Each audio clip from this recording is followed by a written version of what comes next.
How many of you have been online already today? Put your hands up. Have a look around. It's a pretty full room. Keep your hands up if it was less than an hour ago. About less than 10 minutes ago? 5? Who is online right now? Okay, good. It's not surprising. We're here at a conference about digital technology. And we are digital people, and we probably take being online for granted. But I would like you to cast your minds back and try and remember, see if you can remember the first time that you went online. Have a bit of a think. I've tried, and I can't. That's not because I'm ridiculously young, but we got the internet when I was about 10 or 11, and since then it's probably just been there. You know, started off plugged into the wall in desktop computer, and the amazing sound of the dial-up going ba-ding, ba-ding, ba-ding, ba-ding. I've got like fond memories of that. Moved into laptops, then it moved sort of into the air and the walls around us and onto our phones. And now it's even in our kitchen cupboards, if anyone has been experimenting with Amazon Dash. I've got stories about that, but I will tell you about it later. So I think the internet is sort of, for us, it's always there, and we really notice it when it's not. And when it's not, it's terrible. I moved house recently and experienced that, and it was hard. You're probably wondering why I'm sort of talking to you about not having internet at a conference, which is about doing brilliant things with digital, but bear with me, because I'm going to spend the next sort of 40 minutes or so talking to you about content with purpose. So not content that's there to fill a space, or that's there because it looks nice, or that's there because somebody in your organisation thinks that what is really needed on your site or your app is a good detailed explanation of Article 6 of your charity policy. For me, content with purpose is content that fills a need that your users have and does it really well. And you will all know that the only way to do that is to understand the needs of your users. But sometimes that can be a lot harder than it sounds, and especially when your users don't actually have the internet, or they've never used the internet. And that's the challenge that we've got at Tinder Foundation. So what I'm going to do is talk through a few examples of those challenges and the kind of things that we work on at Tinder Foundation and how we're overcoming those. And also talk through some of the experiences that I had as CDO at Citizens Advice, where we were dealing with similar but different challenges. So Tinder Foundation supports the 12.6 million people who don't have basic digital skills in this country. That's bigger than the population of London. And it means people who don't have email, who don't know how to use a search engine, who can't shop or bank online. So some really basic stuff. This image is from our Digital Nation PDF, which you can download from the website. It's really useful. It's got a whole load about people who are online as well, good breakdown of stats. But as you can see, digital exclusion is a social issue. It's very closely linked to education and to income. It's predominantly older people, but there are also an awful lot of younger people who are incredibly sophisticated users of things like Facebook and Snapchat on their phones, but don't know how to use a word processor, so can't write a CV and apply for jobs and do really important things like that. And Tinder Foundation designs software and sort of educational courses to help these people who are digitally excluded. But obviously in doing that, we've got one really big challenge. How do you design for somebody who's never been online before? Our brain is a very, very efficient organ, or you could say lazy. It constantly refers back to things that we've seen before, and it builds up a repertoire of referencing those past experiences. So I know that something that has sort of 4 legs and maybe a back and is about sitting height is probably a chair. If it's got fur and it's moving around, it's probably not a chair, it's probably a cat or a dog. If it's got pointy ears and whiskers, I'm going to say it's a cat, and if it's got floppy ears and a wet nose, I'm going to say it's a dog. And so that's the way our mind works when we're looking at things. So as people who use the internet an awful lot, we are used to recognising a search bar. We sort of intuitively know when something is like telling us to press it. We know when and where to swipe different things because we're responding to those different visual cues that we've built up over time. I don't know whether any of you have ever had the experience of sort of watching a toddler looking at a magazine and trying to sort of move the pictures around on it because they are so used to looking at an iPad or something. There are some brilliant videos on YouTube if you haven't seen that, and it's really, really fascinating. But if you don't have that sort of repertoire, that bank of design patterns that we subliminally lodge in our brain, the web can be a really baffling place. And a lot of people who we work with at Tinder Foundation don't understand the visual cues that many of us sat in this room right now would. I'm going to give you one example. I'm going to give you two examples, in fact. On Monday, I was in a place called Penistone in South Yorkshire, in between the Peak District and Barnsley, and we were at a library with a group of people who were learning how to use the internet for the first time. And I would like to do a quick introduction to a brilliant lady called Cynthia. Oh, sorry.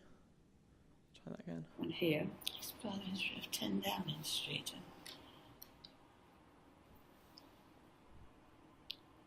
So, I'm stuck already, but it's all right. Do I... what are you looking for? Well, it says explore the history of 10 Downing Street. Do I put in what I want to do? Yeah, try I'll put, that.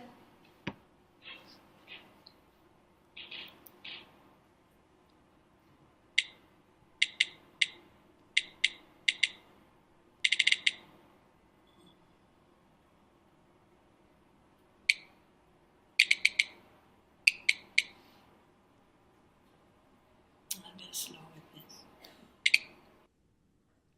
So that was Cynthia. She was looking for toys for her grandchildren.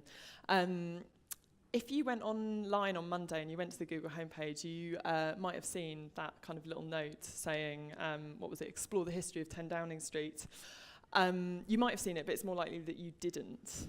Because as well as being very sophisticated recognisers of visual cues, our brains are also very good at filtering out a lot of excess information. And when we go to a web page, we can find what we're looking for very, very quickly and get rid of it's kind of a mental ad blocker almost, to be able to recognise what's relevant, what's not, skip over things and get to what we want. But if you're not used to looking at that, it's much, much, much harder.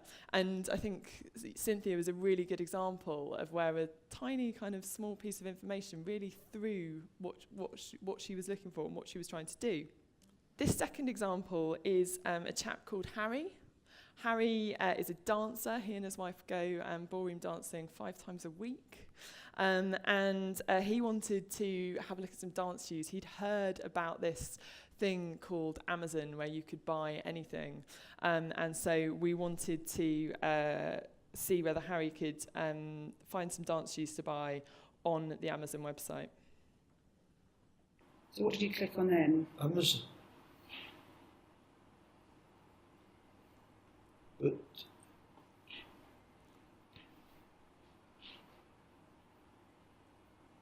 this is it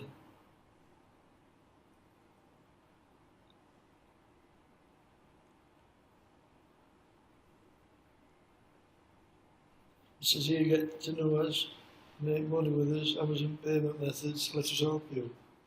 Is that the way? Is that? Yeah, you're on the Amazon website. Is that the Amazon website? Yeah.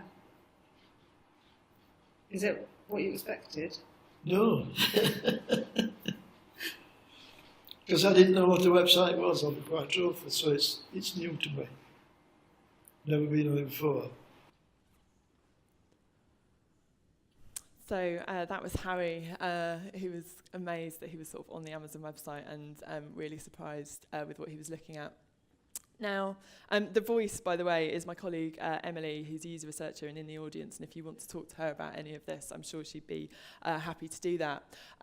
But all of the people who we spoke to on Monday and who we were doing a bit of kind of exploratory user research with, did what Harry and Cynthia did and sort of went straight for the text. And it was amazing the amount of time that we were sort of stuck on that bit of the internet that I think nobody ever reads, down at the bottom, wading through words and instructions and trying to figure out what things were rather than just responding to those visual cues like the search bar. And everyone, actually, I was really struck with how difficult people found it to recognise a search bar even, which just seems so obvious, but that small bar of white space didn't jump out at people who aren't used to using it. So where they don't have the visual vocabulary to recognise what those cues are, they'll spend a lot of time reading instructions.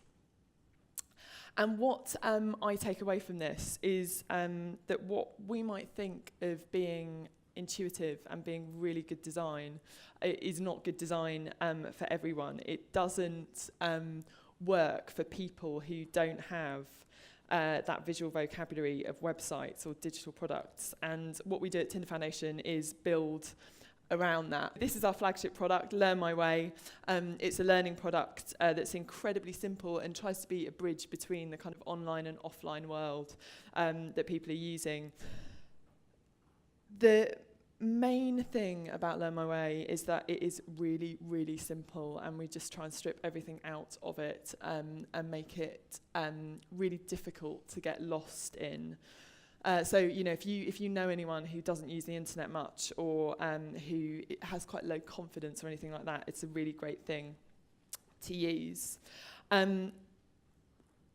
That's Tinder Foundation. What I want to do now is move on to the challenges that we had at Citizens Advice, because those challenges were a bit different. And in fact, I'm going to pop out of here and just pull this up. Has anybody seen this before? Yes, one. Yeah, amazing.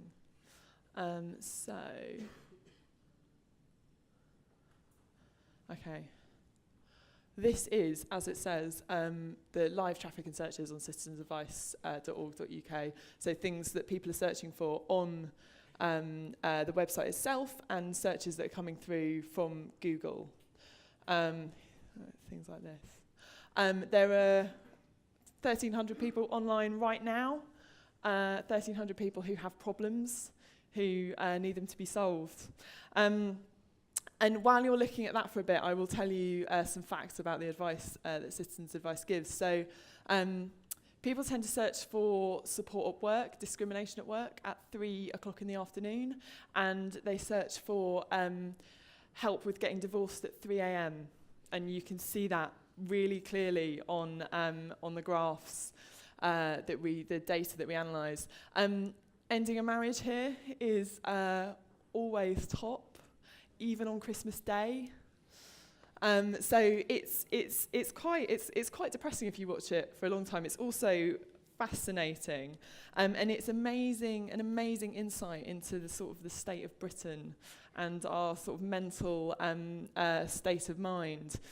You can get it from the front page of the Citizens Advice website. So there's a bit about trending content on there, and if you go to it, you can pull this up as well. And I definitely recommend spending a bit of time looking at it. For Citizens Advice, this is useful in many ways, partly because it tells us about the language that people are using to search for things. It tells us what they're looking for. Sometimes, if you wait long enough, you might get sort of a whole paragraph in here of somebody's sort of life story that they've typed in when they're looking for help. And so this was a really, really useful tool at Citizens Advice, because it helps us to understand the state of mind of people who were coming to the website to look for things. Because the problem that we had at Citizens Advice was this. This is a single web page. Does anybody want to have a guess at how many words there are on this page? Shout out. 10,000 lots, yeah, way too many basically. So there are 4,827 words about lasting power of attorney, which is sort of over double your average undergraduate essay, I think. And it's great, it's really useful, rich information. And Citizens Advice has got about 30,000 pages like this of super useful information that is also kind of completely impenetrable. So the issue that we had is that when people were coming, like through the search to the site, in quite a distressed state of mind, I think you could see from the problems that were coming through, people weren't coming to browse and read about lasting power of attorney and managing somebody else's affairs. They were coming because they had a real problem. They were probably quite distressed and they needed an answer. So we realised that putting this volume and also this format of information online wasn't actually supporting our purpose.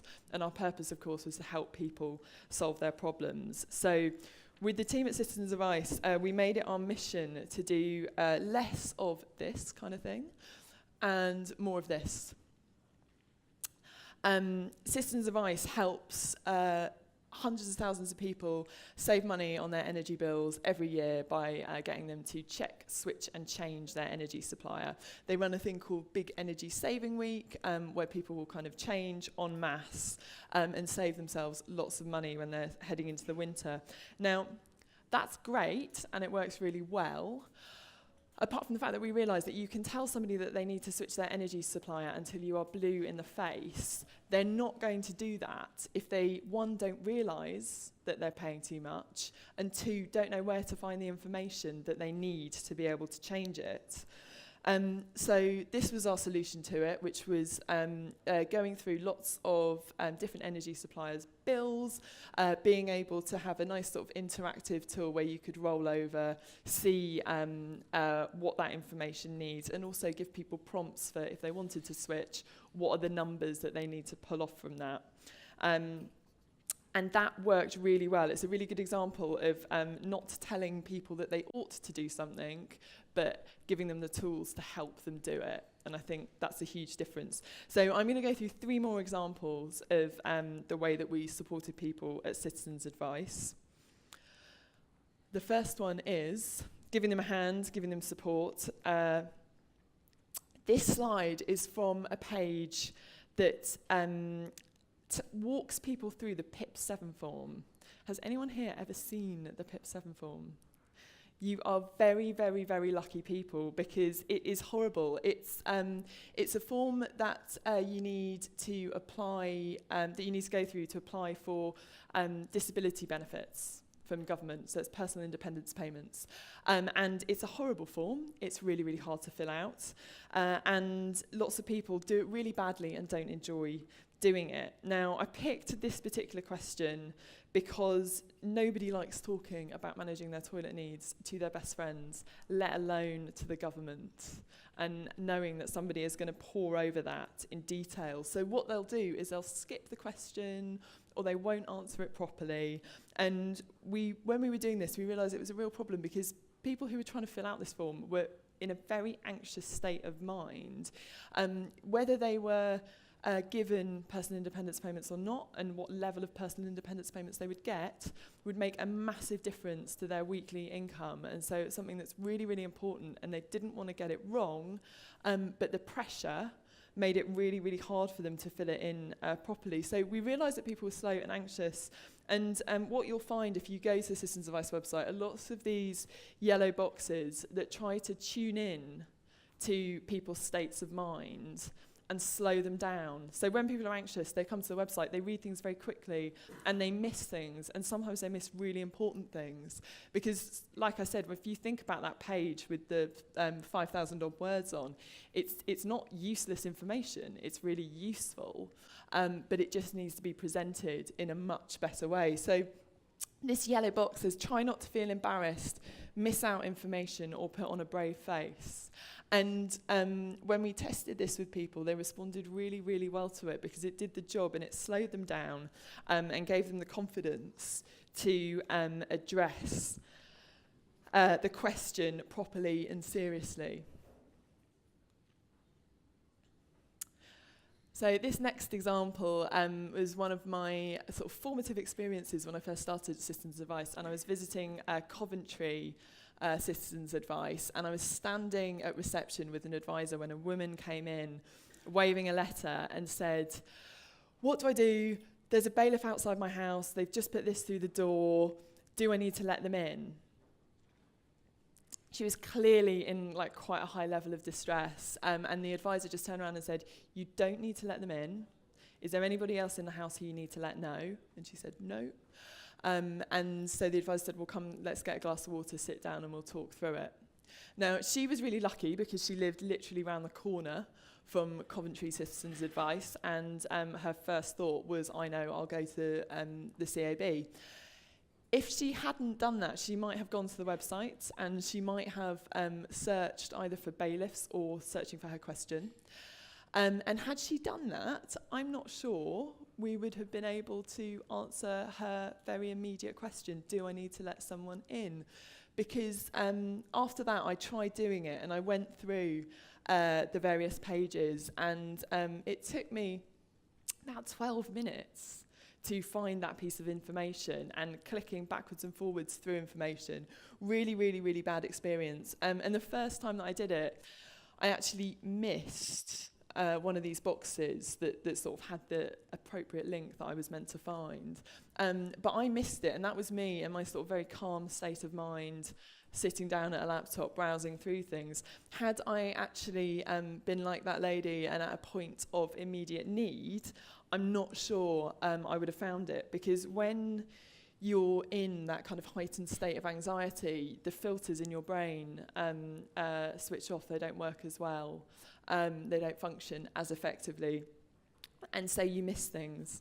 And so the really important lesson that we took from that was about getting to the point and understanding what the kind of key urgent pieces of information are that we need to surface really quickly when people are searching. So the third example is it's an oldie but a goodie, and it's an obvious one, and it's about using people's language. Now, work capability assessments is another test that disabled people have to go through to see whether they are sufficiently disabled to get various levels of government support.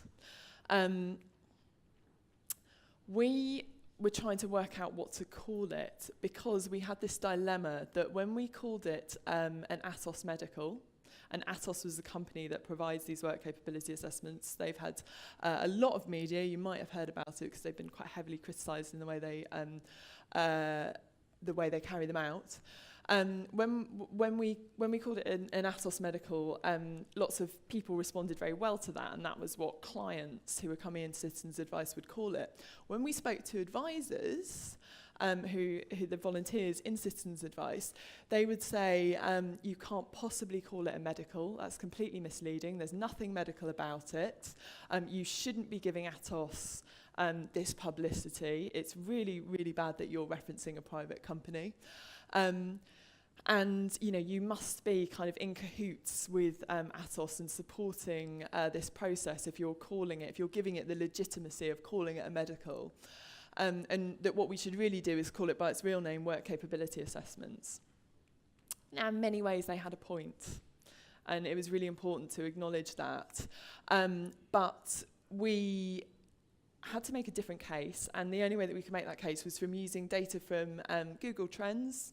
So really simple, anyone can do this, and looking at the number of people who were searching for work capability assessments versus Atos Medicals, and you can virtually see the point at which Atos lost the government contract and people stopped calling it an Atos Medical and started calling it an ESA Medical. And you know, when we explained this to advisors, they really got it, because it's the simple question: do you want to help this many people, or do you want to help this many people? And The amazing content team at Citizens Advice will do this with kind of all of the common language that they're using. They make huge use of Google Trends. It's really, really useful, not only to find out kind of related terms, how people are talking about things, but also to be able to present evidence whenever there is kind of a debate or a discussion about what language you should use. So I highly recommend that as a tool if you're not already doing it. So those are 3 examples. There are 2 kind of key ideas that I hope you'll take away from this talk and from thinking about how to do content with purpose. And those are these: keep your purpose focused and keep your content simple. Core to designing content with purpose, I think, is a clear and sort of undeviating focus on achieving that purpose. And that's not an easy thing to do, and I think it's okay to recognise that. As charities, I think we can be quite quick to try and help multiple people with multiple things, and it can be very, very hard to actually focus down on that. But if you can do that, it will be better. Before I wrap up, I want to leave you with one example of how I think that's been done really, really well. You might remember we had a little vote round here recently, like a small referendum. Do you remember that? Back in June. And that was a interesting debate, as I think it was a debate that was kind of uniquely devoid of facts. There was a lot of information, there was counter-information, there was lengthy information about maybe why we should remain, and some quite short, pithy piece of misinformation about what would happen if we remained or if we left. So on that night in June, you probably either stayed up all night, maybe celebrating, maybe crying, or you woke up in the morning and said, what the hell is Brexit? Which we probably collectively did in as a country.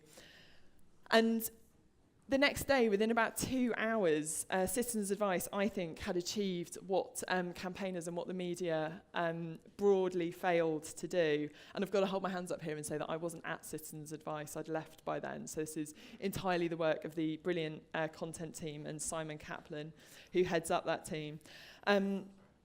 But Citizens Advice, I think, managed to answer the question, what is Brexit? And it wasn't Brexit means Brexit.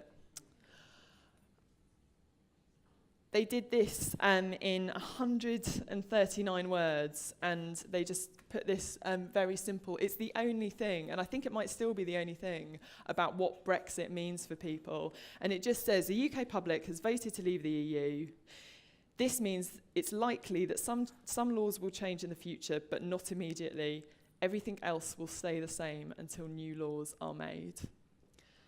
And I hope that achieved its purpose in reassuring an awful lot of people who woke up that morning and thought, blimey, am I still allowed to be here? What's going to happen? So on that note, I will say, go forth with purpose and write amazing content to meet those purposes. You can find me there. You can find me on Twitter. And do, if you have a chance, check out learnmyway.com. Thank you so much.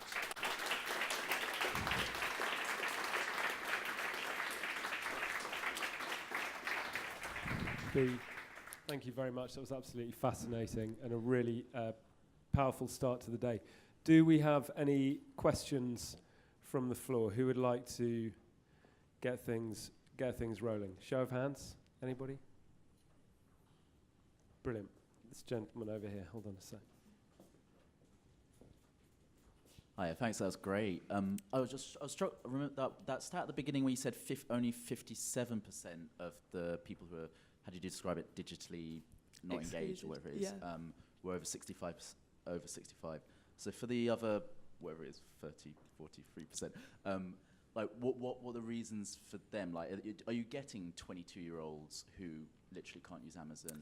in large numbers? Are you getting that kind of people? Is Yeah. it disability? Is it? Yeah, no, it's a really good question, and it is a combination, but it's almost exclusively linked to education and your income. So there are an awful lot of people who, and again, they might have a mobile phone, and they might kind of use that until the data runs out, or use it for Wi-Fi's, but they won't be kind of sophisticated users or sort of useful users of the internet. They won't be getting as much out of it as they can. The other really important factor is actually confidence and desire, and there are a lot of people who just don't think that the internet is for them, and they don't really know what they can get out of it, because I think if you are not used to using it, and you've grown up, not surrounded by people who are ordering things from Amazon and doing all of that kind of thing, it can be really intimidating, and sort of staring at a screen and trying to take that all in can genuinely be really hard for people. We've got, if you want to sort of read more about it, we've got an awful lot of research, and again, sort of Emily, who's sat just behind you, would probably be able to fill you in sort of the finer details of that. But yeah, it's quite striking. It's definitely not just older people.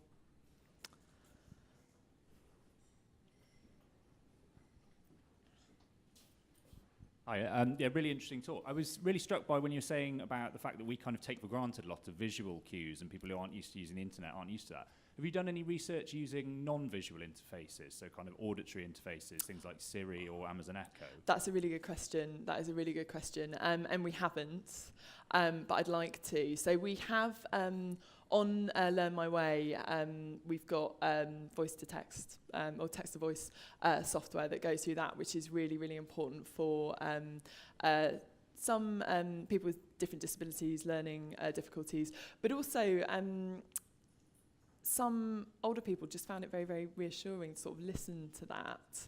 I would love to do some work looking at voice commands, because I think that could be a kind of real opener for a lot of people for whom writing is really, really difficult.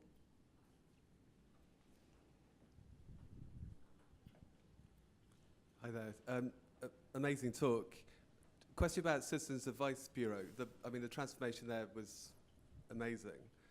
What was the shape and size of the team you had there, the content team, to help you get to where you needed to get to? Yeah. Was that a difficult journey to go on to persuade people higher up the organisation to build that team? Yeah, no, that's a really good question.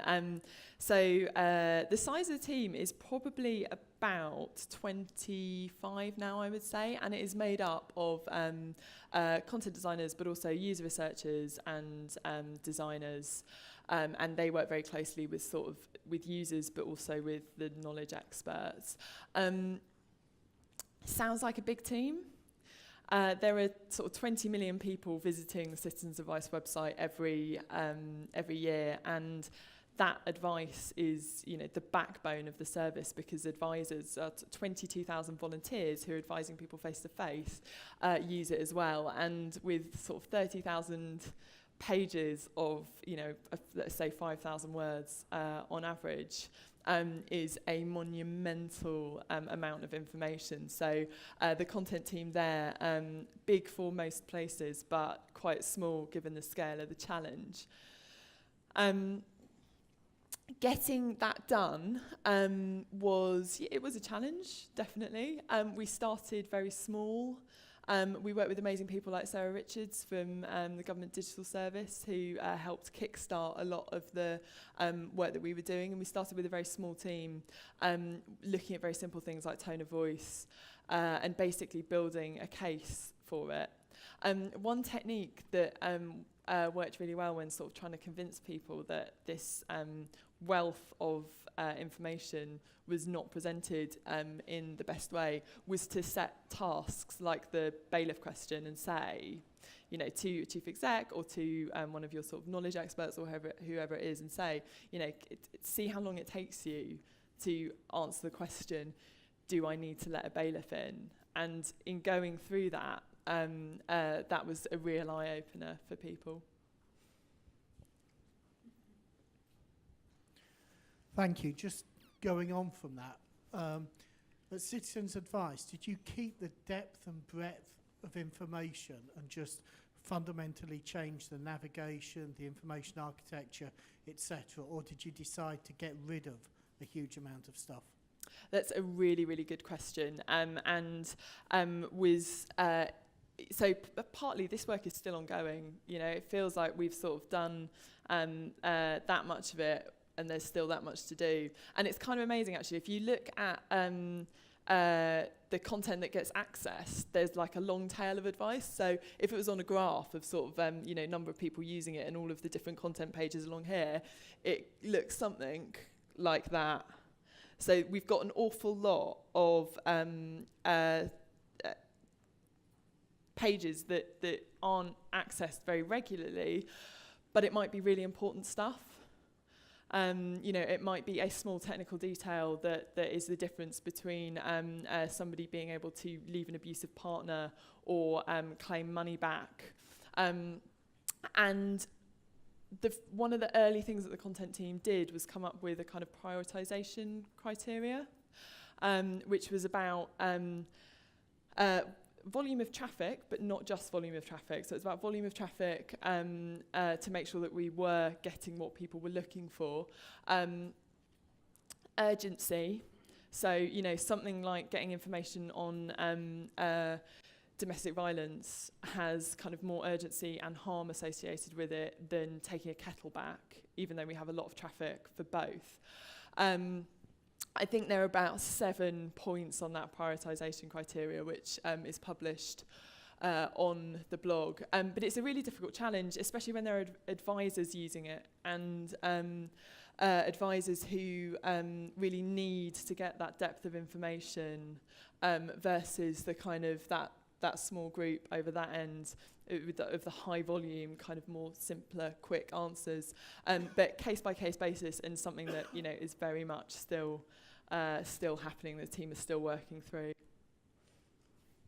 Okay, Bea, thank you. Before we take the much deserved applause, I've got one more question, which is, what can everyone here do as individuals to promote digital inclusivity within their own networks and communities and families? What can we actually take away and action ourselves from today? That's a really brilliant question. I'll go back to the library in Penistone and the experiment that Emily and I did on Monday, because what we thought we were going to do was get people to register with Amazon and see whether they got sucked into buying Prime, and we were just going to test whether they noticed that or not.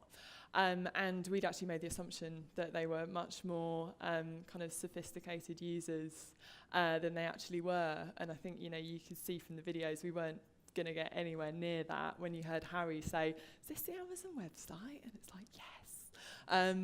So we were starting from a much lower level. And so I would say, sort of, whether you're talking to family or you're designing for people who might kind of, for whom some of this might apply to, don't make any assumptions. Don't make any assumptions about what's obvious or what's not. I certainly came to Tinder Foundation thinking, God, we could do some really sophisticated, nice UX on here, and we could make it great. And then learn quite quickly that actually that was much harder for a lot of people to use than other maybe sort of less sophisticated ways of doing it.